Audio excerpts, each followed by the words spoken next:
Alright, so I haven't got any real Magicka side content to showcase. I mean, I do have a little bit to show, but not much. Um, but anyways, what I've been working on, as of now, for the last 2 days, has been implemented animated level parts in Magicka. So originally I had written all of this animated level part code like real long ago, but I hit a roadblock. I mean, because 90% of this is really trivial stuff, which is just reading liquids, locators, etc., all the same way that you would read them in a regular level part. Then we had the animation parts, which were like, we have weird properties like effects, shields, etc. I still have to figure out how they exactly work. We have mesh settings, which I need to look at all of the code and examples from the base game to figure out what they really do, but they are working, right? And we had the animation data, which was pretty trivial to implement. Just implemented all in a single day, right? With their own keyframe, poses, and animation data, because it was real simple to implement that stuff. But when I got to the point where I had to implement the model class itself, which is right here, okay, this, as you can see, is probably a fucking mess, because there is a lot of stuff that is everywhere, and that's because the XNA framework models are a mess. They are implemented in a really weird way. I mean, it sort of makes sense after you go through it entirely, right? But the way that they are implemented makes it so that you can't really encapsulate the logic. Implement writing, actually, because the reading is done already. You can't really encapsulate the reading logic to each individual class. So as you can see, I got myself a model bone, a model mesh, and a model mesh part classes, but there's no reading methods within them in my classic public methods region, because you depend on data that is global to the entire model to read each part. So the reading is completely tied to the model base class itself, which is kind of not bad, but it made parsing the decompiled code a little bit harder. So I decided to postpone the model reading stuff until I figured out that in Magicka, to be able to pretty much interact with anything, you require that part to be an animated level part, because I was trying to get my map to have checkpoints so that I could, because in Magicka, when you start a map, you got the start locators, which is where the players will spawn the first time. But then there's the fact that if you don't save a checkpoint, your player will start somewhere else, and that place I think is the equivalent of 000 in Magicka, right? You always go there unless the game makes a checkpoint and saves that location, or plays a cinematic where it purposefully triggers your character to teleport and then make a walking animation towards a certain spot, which is pretty much what the base game does in campaign maps, right? So I wanted to try out making a checkpoint, and I figured out quickly that it always crashed when using a locator, clearly because it actually requires an animated level part. Any interactable object within the game's code is an animated level part, even if it doesn't have any animation within it, right? Even if it has an empty animation with 0 frames and 0 duration, right? It depends entirely on animated level parts.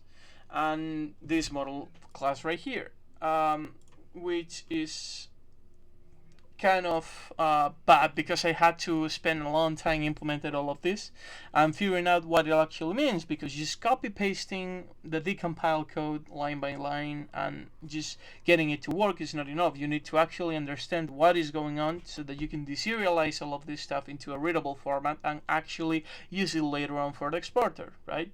So I haven't done anything for the exporter yet, but we do have this stuff right here. So this is the Wizard Castle level level 1, pretty much the first map in the entire game decompiled, right? And in here it's all of the level data. There are 120 routes within that first map. We don't care about that stuff. We already got over that. This is where the level geometry is, and I will talk about something else in a while regarding that, a future project. So these are the animated parts, which, as you can see, there are 2 parts only, right? The first part is the clock. So pretty much, I don't know why these things have tags which are objects, but they are always null from what I'm seeing. So I'll just export them as null from the Blender plugin, right? Like the Blender add-on will always export them as null because that's what I'm seeing then in the base game code is. So basically all of this stuff from here to here, including all of this animation stuff and the closed down model meshes with all of the buffers and stuff, is the animation for the clock that is ticking at the beginning of the game. So at the beginning there's a clock that is moving from side to side, right?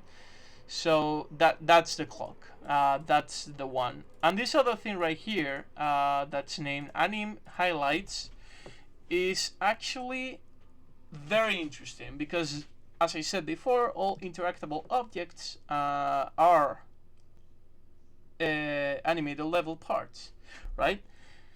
And what they are is a bunch of objects that have like they are all bunched together inside of this named anim highlights object that I don't really know what they are implemented as of now, because maybe they are like invisible objects and they are like only the outer shell for the glow, or maybe the glow comes from adding an effect to base objects or whatever. So I don't know what this geometry really means as of now, but you can see that they don't really have an animation. What it has, if we go over here, we can see that it has no mesh settings, unlike the other one. These are right here, all of the interactable objects, right? And if we go over to it's somewhere around here, it's animation duration, it's 2 frames, and it's just like this thing right here, time 0. Like it's 1 frame, duration of 2, and the only frame that exists is this one right here. So it's pretty much static, right? I don't know why it has this duration. I guess it's the minimum for it to work or whatever, or they just encoded it like that because maybe they use an exporter of their own and they just had 2 seconds on the timeline, right? If you think about it, I mean, they probably used 3ds Max for this at the time when they made the levels, and I don't know how many frames the timeline is, but maybe by default it's 2 seconds. I have no idea. We have to check, right? But basically you can see that there's only 1 frame and they are always static. This is basically the root of all of the highlighted parts, which this is the way that it's implemented in the base game. They have a root for highlights, and then within it they have children animated parts, which are each of every single one of those individual selectable parts, right? So we got the screen board, which is the entire blackboard, right? And inside of it, it's got bones, which are the screen board itself, the blackboard itself, and the post-its that are on the board, right? So the scrum board is the paper that has like the drawings with the whole Scrum process, because they had something, if I recall correctly, it's been some time since I played the campaign, but if I recall correctly, on the board there's like a blackboard, there's a paper with a joke about the Scrum methodology for software development, right? And they had their sprints drawn out or something like that. I don't remember. They had some posits on the board, right? So a bunch of inside jokes about software development. Not too much to be said about it, but you can see that each interactable object itself has a bone for itself, right? And we could potentially implement this rather than being children just as their own thing, but probably since they used some kind of official exporter for XMB files, it might follow some kind of hierarchy that they may have built by attaching objects inside of objects in the editor panel, to make it easier to figure out that, you know, that the the blackboard has attached the scrum board, and it has attached the posits and stuff. But it's kind of weird because they call the parent the scrum board, and the scrum board is attached to the scrum board, and the blackboard is attached to the scrum board. So we need to figure out how all of this really works. But in any case, we got the vertices here, right? And we also have model meshes which have names, right? So the model format for XNA is really weird, right? And it's kind of hard to understand as of now. We'd have to investigate what all of this really means and let it sink in, because we got data like we got spherical collisions, bounding spheres with locations and radius, right? Okay, but like, what exactly does this mean? Does this mean that for interaction this radius is used, or is this bounding sphere for collisions where you can just not clip into the animated level part, but we also have animated level part collision triangles, right? So we need to figure out what each and every single one of these parts really mean before I can write a proper exporter, because I can now see that this information exists and properly manipulated, but I have not seen exactly within the game's decompiled code what each and every single one of these parts really mean, because from the XML side of the level script editing, we only have a bunch of name keywords from the base code as a guide, right? If we truly want to master all of this, we'd have to actually go through the entire code, see what each part does, and also go through the XML parser and see what all of the possible tags are and what their possible properties are. So it's a long amount, a big amount of work yet to be done. But a good thing about this is that it will allow us to because you know the models in the base game with animations for characters actually use the XNA model format, and since I've already implemented it and its animation format as well, it pretty much means that I have already got support for that. You can just pick a file with a wizard model or anyone in there, and you can pass it through here, and it will properly export this data to this JSON format file, right? Which means that the moment I figure out how the modeler works for the levels, I will have figured it out for characters as well. So we'll have both tasks complete in one single go, right? So 2 birds, 1 stone, pretty much. Now let's go to the other part that I wanted to mention about the level, right? This is not entirely related to this video actually, but I have an idea which I will be commenting more in depth in the next video, which is to implement a simple standard library of models for people to use when they start making maps, so that you don't have to start modeling from zero.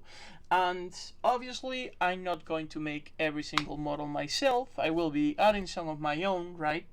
But I also want to add some official models from the base game so that we can keep the same visual language, right? And people can also make their own thing, but we also have some assets pre-made. And for that to be done, right, I'm gonna make an importer for Blender, right? And I haven't really gotten around to starting that yet because classes are starting and I'm gonna be busy with work, right? So it's going to be taking longer to implement this stuff. I won't be able to be 24/7 going at it anymore. But we pretty much have all of the model data here, right? So since we already have the model data, including the UVs, and we know how to make UVs, because that's something I figured out, and actually I forgot to showcase in another video, right? We can pretty much make an importer that reads all of this data, puts it into Blender, and I can start dividing up all of the geometry to make like a bunch of models and make like a kit bashing set or whatever, right? So yeah, that's pretty much all there is to say about in this video, and I'll be going to showcase the last thing that I wanted to show, which is this thing right here. Oops. Okay, so if we go over to Magicka and launch the game, right, I did not show this before, but I'll be showing this in this video, even though it doesn't really deserve to be here.